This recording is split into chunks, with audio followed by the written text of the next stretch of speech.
మీ సొంత ఇంటి కలను నిజం చేసుకోండి. వడ్డీ లేకుండా ఎలాంటి లోన్ తీసుకోవాలో మీకోసమే ఈ వెబినార్. నమస్తే రచిత గారు. నమస్తే ఉషా. పెళ్ళైపోయిన తర్వాత ఒక ఆడపిల్ల అత్తవారింటికి వచ్చినప్పుడు అక్కడ చాలా మందిని అడాప్ట్ చేసుకోవాల్సిన అవసరం ఉంటుంది.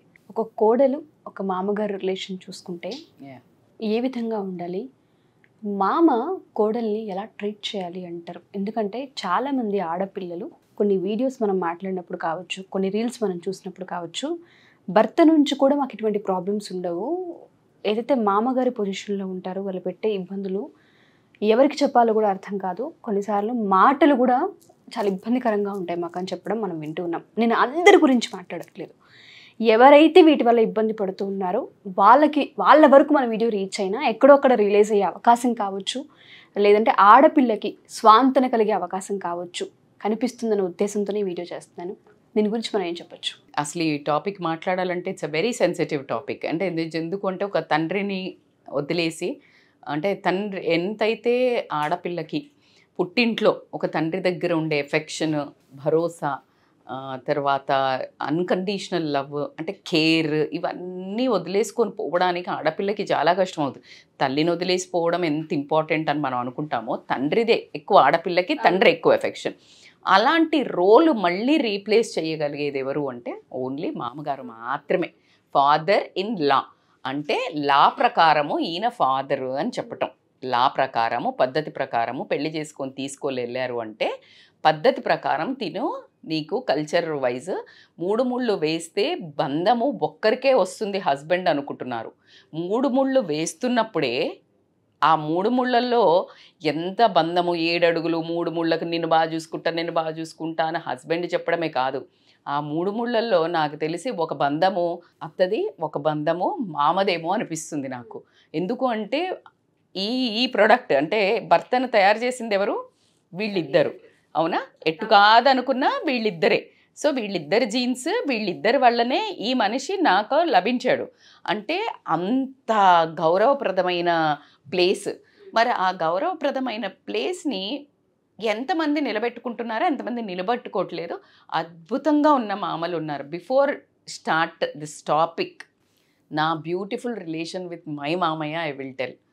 అసలు అంటే నేను ఇంతకుముందు కూడా చెప్పా, ఐ గాట్ మ్యారీడ్ బై 19. నాన్న చాలా, మా నాన్నగారు అంటే రజితకు పెళ్లి చేసి ఇంటికి తెచ్చుకుంటాడా అలా కమెంట్స్ చేసేవాళ్ళు మా నాన్నకి నాకున్న రిలేషన్కి. అలాంటి నుంచి సంబంధం మామూలుగా చూసినప్పుడు అత్తామామని చూసి ఫస్ట్ డిసైడ్ చేశారు మా ఫాదర్. ఎందుకంటే చాలామంది పాతకాలంలో ఏం బిలీవ్ చేస్తారు? ఫ్యామిలీ ఇంపార్టెంట్ అని బిలీవ్ చేస్తారు. అంత ఎక్సలెంట్ పీపుల్ వాళ్ళు, నా డౌట్ లేదు. సో అందులో మా మామగారు always the most handsome gentlemen, heroic figure అని చెప్తాను. అంటే మోస్ట్ రిజర్వ్డ్, చిన్న స్మైల్. అసలు ఏమి అంటే తన అడుగు వేస్తే తన మాట బయటకు వస్తే కూడా నొచ్చుకుంటుందేమో అన్నంత వండర్ఫుల్ పర్సన్ అని చెప్తాను. Excellent relation. పొద్దున లేవగానే, ఇప్పటికీ నాకు ఎంతమంది చెప్తారో తెలియదు కానీ, తను సెంట్రల్ గవర్నమెంట్లో రైల్వేలో మంచి జాబ్ అన్నట్టప్పుడు. సో తను డోర్ తీయంగానే తను ఆఫీస్కి వెళ్తూ బ్రష్ చేసుకోవటం, అక్కడ ఫ్రెష్ అవుతుండేవాళ్ళు. డోర్ సౌండ్ కాగానే గుడ్ మార్నింగ్ రజనీ అనేవాళ్ళు. Still I can feel that words. అంత అద్భుతమైన రిలేషన్. ఫస్ట్ డే ఎప్పుడైతే స్టార్ట్ అయిందో, తను లేరు ఇప్పుడు, కానీ మా మనసులో అయితే ఎప్పుడూ ఉన్నారనే చెప్తాను నేను. సో తన తుదిశ్వాస విడిచే వరకు కూడా అదే బంధం, ఇప్పటికీ అదే బంధం అయితే ఉంది అని చెప్తాను. ఆయన లేకున్నా ఆయన ఫీల్, మా పాపల్ని 1-2 years తను ఆడిచ్చింది, అవన్నీ ఇప్పటికీ చాలా గుర్తొస్తాయి. అండ్ రేడియో పెట్టుకుని ఎఫ్ఎంలో ఈజ్ అ వెరీ ఫేవరెట్. ఆయనకి పాత హిందీ సాంగ్స్ చాలా ఇష్టం ఉంటుండే. ఇంకా సాంగ్స్ పెట్టుకొని ఈ పాట దేంట్లో తెలుసా, ఇది song, like we use to discuss. అంత కంఫర్ట్నెస్ అయితే ఇవ్వటం జరిగింది. నేను చాలా అదృష్టవంతురాలని జన్మలకి అని మాత్రం చెప్తాను ఆ రిలేషన్ వైజ్ నేను. So coming to the point, నేను అంత మంచిగా ఎందుకు షేర్ చేస్తున్నాను అంటే, అసలు ఎంత హ్యాపీగా ఉంటుందంటే, ఎన్ని ఒడిదుడుకులు వచ్చినా, భర్తతో అడ్జస్ట్మెంట్లో ఒడిదుడుకులు వచ్చినా, లేడీస్కి చిన్న చితక ఏమైనా కిచెన్లో ఏమైనా జరిగినా, మా మామగారు ఉన్నారులే, మావయ్య, నాన్న, అమ్మ కోప్పడితే ఎక్కడికి వెళ్తాం? నాన్న అని వెళ్తాం. అత్తయ్య కోపడ్డా, అత్తయ్య ఏదన్నా గబుక్కున ఒక మాట జారినా, లేకపోతే ఆడపడుచు దగ్గర నుంచి ఏదైనా కొంచెం ట్యాంట్రమ్స్ వచ్చినా ఎవరి దగ్గర ఆ స్పేస్ ఉండాలి? మామయ్య దగ్గర. ఎందుకు? భర్త ఏమనుకుంటాడంటే, భర్త మాట్లాడంటే వీడు మారిపోయారా అంటారు. మామకు ఆ స్కోప్ ఉండదు. మామ కెన్ కరెక్ట్.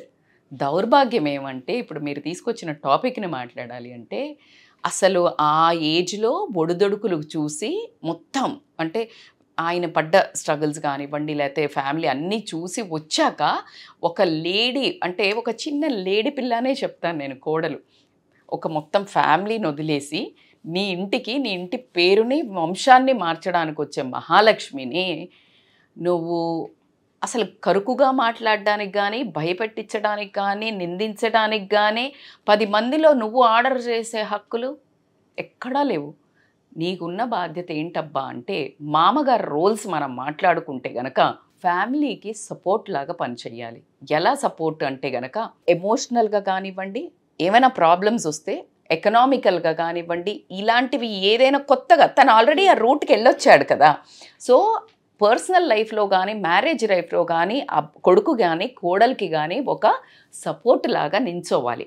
ఎందుకంటే తను ఆల్రెడీ చూసొచ్చుంటారు 40 ఏళ్ళు. సో అది చాలా ఇంపార్టెంట్. ఇంకొకటి ఏంటంటే, ఫ్యామిలీలో నడుస్తున్నప్పుడు మెంటర్షిప్ అనేది చాలా ఇంపార్టెంట్. ఫర్ ఎగ్జాంపుల్, కొడుకు లేటుగా రావటము, లేకపోతే ఎవరికో డబ్బులు ఇవ్వటము, లేకపోతే ఇంట్లో భార్యను బాగా చూసుకో, అప్పుడు ఏం చెప్పాలి? మెంటరింగ్ చేస్తాము. లేదురా ఇట్లా కాదు, ఇట్లా ఉండాలి, ఇట్లా చెయ్యాలి అని ఒక గైడెన్స్, లేకపోతే నువ్వు ఈ డబ్బులు ఇట్లా పొదుపు చేసుకో. భార్యకి కూడా, ఆ అమ్మాయి కూడా కొంచెం ఏదైనా డిస్టర్బెన్స్గా బిహేవ్ చేస్తే, అట్లా కాదురా తల్లి, అందరు ఉన్నప్పుడు కాకుండా నేనున్నా నీకు భరోసా, కానీ మీ అత్తయ్య ఒకవేళ ఇలా ఉంటుంది, కొంచెం నువ్వు కేర్ఫుల్గా ఉండు అంటే, భర్తకి భార్య గురించి అయితే తెలుస్తుంది కదా. ఆవిడ అలా కరుకుగా ఉంటుంది కానీ మెత్తటి మనస్సు లేదు, కొంచెం చిన్నగా తనకు అట్లా ఇష్టం ఉండదేమో, కొంచెం నువ్వు ఇక్కడ కొంచెం గరం ఉన్న అత్తగారిని ఇక్కడ నువ్వు ఏం చేస్తున్నావు? సాఫ్ట్గా అడ్జస్ట్ చేస్తున్నావు, అంతే కదా. మీ నాన్న అంతేలే, మీ అమ్మ చెప్తుంది. అమ్మ అట్లనే కదరా, అమ్మ అంటే ఏమవుతుంది? నాన్న చెప్తాడు. ఎగ్జాక్ట్లీ ఆ రోల్ కనుక నువ్వు ప్లే చేసినట్టయితే ఆ బంధం మీద విలువ ఎక్కడికి వెళ్తుంది? అదే మామగారు సపోర్ట్ ఉంటే భర్త కూడా అంత బరితగించి తిట్టడమో, కొట్టడమో, లేకపోతే బ్యాడ్ వర్డ్స్ యూజ్ చేయడమో, బరితగించి బయటికి వెళ్ళటమో ఇట్లా అంతా చెయ్యరు. అట్లా కాకుండా ఫ్యామిలీకి కనెక్షన్ అనేది ఉంచాలి. ఫర్ ఎగ్జాంపుల్, ఆడపడుచు వచ్చింది ఇంటికి, అత్త ఆడపడుచు ఎంజాయ్ చేస్తున్నారు, కోడల్ని పిలవకుండా, కోడలమ్మాయిని పిలు, అందరు కూర్చొని తినండి. You are building that connection. అంటే మామకు భయపడైనా అంతే కదా. ఇప్పుడు ఫర్ ఎగ్జాంపుల్, ఇంట్లో ఒక హెడ్కి ఖచ్చితంగా ఆ పవర్ అయితే ఉండాలి. తనకి ఈ ఎమోషనల్గా ఈ బిచ్చింగ్ అనో లేకపోతే ఇట్లా పార్షియాలిటీ తక్కువ ఉంటుంది. జనరల్గా ఆడవాళ్ళకి ఆ టింజ్ ఎక్కువ ఉంటుంది. అందుకని చెప్పేసి ఓవరాల్గా దే కెన్ డూ జస్టిస్ అనే ఉద్దేశంతో నాన్నల దగ్గర కానీ మామల దగ్గర కానీ ఇది తక్కువ. ఇప్పుడు మీరన్న టాపిక్లో మామలు చాలా తక్కువ రేంజ్ వస్తారు ఉషా. సైలెంట్ వాళ్ళు 50% వస్తారు, మంచి వాళ్ళు 25% వస్తారు. ఈ 25% ఇప్పుడు మీరన్న వర్గంలో అన్నిట్లో ఏలు పెట్టి కెలికి కుటుంబం నాశనం అవ్వడానికి కానీ, ఆ కోడల్ని మనస్సుని విరచడానికి కానీ, భయభ్రాంతులు చెయ్యడానికి కానివ్వండి, అంటే ద మోస్ట్ చీపెస్ట్ అండ్ చిల్లరెస్ట్గా బిహేవ్ చేసే వాళ్ళు కూడా ఈ 25%లో ఉండడానికి ఛాన్స్ ఉంది. బట్ ఈరోజు మనం చెప్పుకునే దాంట్లో చాలామంది ఇది ఫాలో అవుతే కనుక, ఇప్పుడు మనం అనేది ఒక రోల్ మోడల్ లాగా ఉండాలి. రోల్ మోడల్ ఎట్లా ఉండాలి మేడం అంటే కనుక, మంచి తప్పు, అది నీ పిల్ల పరాయి పిల్ల సంబంధం లేదు.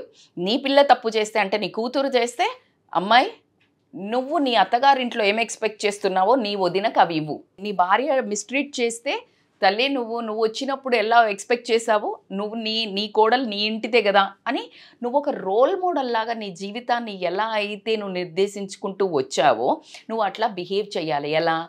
తండ్రిగా ఎలా ఉన్నావు, నాన్నగా ఎలా ఉన్నావు, లేకపోతే ఇప్పుడు మామగా ఎలా ఉండాలనేది నువ్వు ఎవరెవరికి, నీ కొడుకుకి, నీ కోడలికి, నీ కోడలి పిల్లలకి you should become a role model. తాత కొన్ని మూవీస్లో చూపిస్తారు, తాత అంటే లైక్ ఇట్లా ప్రాణం ఇట్లా ఉండిపోతుంది, లేకపోతే మా మామయ్య అంటే కూడా ఇట్లా చేస్తుంటారు. ఎందుకు? నీ బిహేవియర్ని బట్టే నీ రెస్పెక్ట్ అనేది ఖచ్చితంగా వస్తుంది.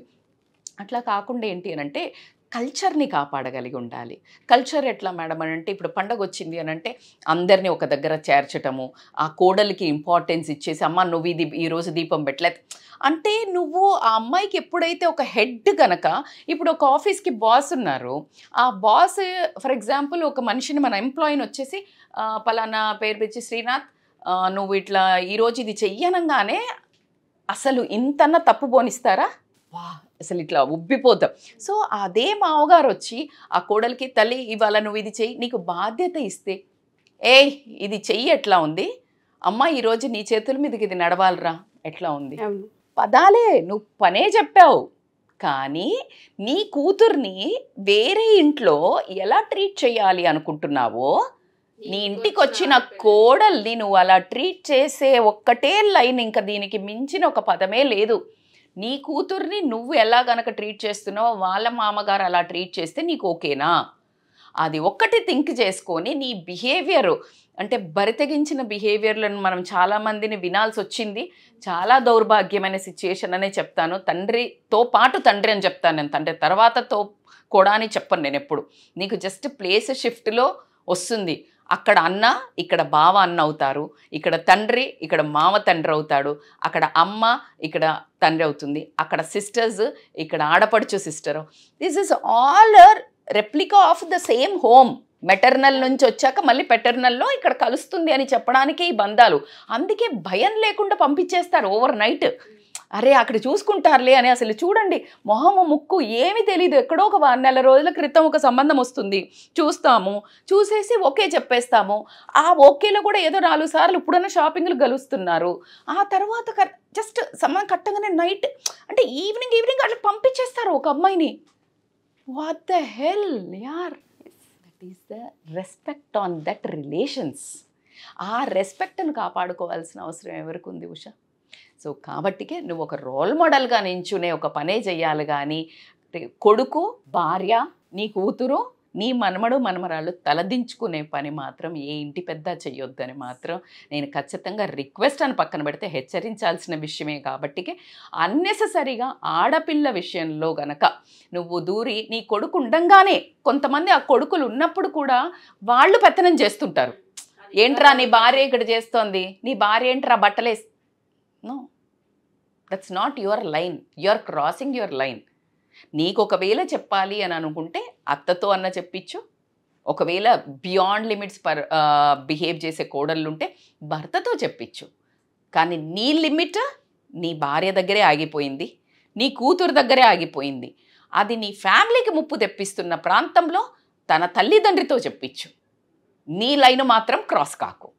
నీకు ఆ బాండింగ్ ఉంది, ఆ అమ్మాయి పతనం అవుతోంది, తల్లి బిడ్డ కూతురు అని అనుకొని చెప్పు. కానీ నీ ఒక అంటే మగాడు అనే పదాన్ని ఆ రిలేషన్ మధ్యలోకి తీసుకురాకుండా ఉంటే చాలా శ్రేష్టకరమైనదని చెప్తాను. ఎందుకంటే ఆ కర్మ కొట్టిందంటే మాత్రం నువ్వు కాళ్ళు చేతులు పడిపోయి నువ్వు ఎలాంటి చావు ఇప్పుడు చేస్తావో తెలియదు, కానీ మాత్రం నీ జన్మలకు పాతకం మాత్రం చుట్టుకుంటుందని మాత్రం ఖచ్చితంగా హెచ్చరిస్తున్నాను. ఎందుకంటే that is the most sick thing ఏదైతే ఉందో మామూలు బిహేవియర్. కనుక కొంతమందిని నేను విన్నాను, బట్టలు ఇలా వేసుకుంటారు, ఏం బట్టలు రా, లేకపోతే లావుందిరా, లేకపోతే ఇట్లా. నో, అది చాలా దౌర్భాగ్యమైన స్థితి. ఇంకా కోడళ్ళ మీద ఇట్లా కన్ను వేస్తారు అని కూడా మనకు పెట్టిన కమెంట్లో చెప్పారు. కాబట్టి నాకు స్వతహాగా మాట్లాడడానికి చాలా బాధ వేస్తున్న టాపిక్ అయినా కూడా మీరు చేసే దౌర్భాగ్యానికి మేము మాట్లాడాల్సి వస్తుందనే దుస్థితి మాకు కల్పిస్తున్నారు. కాబట్టి ఖచ్చితంగా నేను మళ్ళీ వార్నింగ్ అయితే మామూలుగా అయితే పోదు ప్రాణము. సో ఎవరు వదిలిన కర్మ మాత్రం మనల్ని వదిలిపెట్టదు. కాబట్టికే అలా అని ఇప్పుడైతే ప్రశాంతంగా ఎంజాయ్ చేశాను కదా, తర్వాత సంగతి అనుకుంటున్నారేమో. 100 రెట్లు 1000 రెట్లు వడ్డీతో సహా తీరుస్తుంది కర్మ. సో కాస్త భయపడండి కర్మకు. దేనికి భయపడకపోయినా కర్మకు మాత్రం భయపడాల్సి వస్తుంది ఎవరికైనా. బేసికల్గా ఏంటంటే మీడియేటర్ లాగా బిహేవ్ చేయాలి. కొడుకు కోడలు గొడవపడ్డా, అత్త కోడలు గొడవపడ్డా, ఆడపడుచు వదిన గొడవపడ్డా మీడియేటర్ లాగా ఒక పెద్ద మనిషిలాగా న్యాయం ఎటుందో అటు మాట్లాడాలి. కానీ నీ బంధం అని చూసుకున్నావంటే అంతకంటే మూర్ఖత్వం లేదు. ఎందుకంటే నీ బంధము అనేది ఏంటి అని అంటే నీ కొడుకును నమ్మి, మీ ఫ్యామిలీని నమ్మి ఒక మనిషి వచ్చింది కాబట్టికే దానికి ప్రియారిటీ ఇవ్వాలి. బట్ అది తప్పైనా అది కరెక్ట్ చేయాలి. కానీ ఏది తప్పో ఏది కరెక్టో చూసి చెప్పాలి. కానీ ఒక ఫ్యామిలీ మొత్తము కలిపి వాళ్ళంతా టార్చర్ పెడుతున్న మామ అనేవాడు ఒక సెక్యూరిటీ లాగా సైనికుడిలాగా పక్కన నిలబడితే వాళ్ళందరి నోరు మూపించు. అలా కాకుండా నువ్వు గమ్మున ఉన్నా తప్పే, అలా కాకుండా వాళ్ళతో జాయిన్ చేయడం అయితే ఇంకా పరమ తప్పు. కాబట్టికే ఖచ్చితంగా పెళ్లి చేసుకొని వచ్చిన ఆడకూతురికి మామ అనే వాళ్ళది తండ్రి ఒక రోల్ అని మాత్రం మళ్ళీ మళ్ళీ గుర్తు చేస్తున్నారు. Thank you so much Rachitha గారు. ఇందాక మీరు ఏదైతే లైన్ చెప్పారో, చాలామంది ఆడియన్స్ ఎవరైతే మా ఈ ఎపిసోడ్ చూస్తూ ఉంటుంటారో, ఒక ఆడపిల్ల రాత్రికి రాత్రి ఒక ఇంటి నుంచి మీ ఇంటికి వస్తుంది అంటే ట్రస్ట్ అండ్ రెస్పెక్ట్, ఈ రెండు, దీన్ని కాపాడుకునే ప్రయత్నం యాజ్ ఏ అత్త మామగా మన బాధ్యత. సో ప్రతి ఒక్కరు ఈ ఎపిసోడ్ 1-2 సార్లు చూస్తారు అని, మీకు కామెంట్స్ కూడా షేర్ చేస్తారని మనస్ఫూర్తిగా కోరుకుంటున్నాను. థ్యాంక్ యూ రచిత గారు. Thank you so much. Thank you so much Usha. Suman టీవీలో మీ పర్సనల్ అండ్ బిజినెస్ ప్రమోషన్స్ కోసం కింది నెంబర్కి కాంటాక్ట్ చేయండి.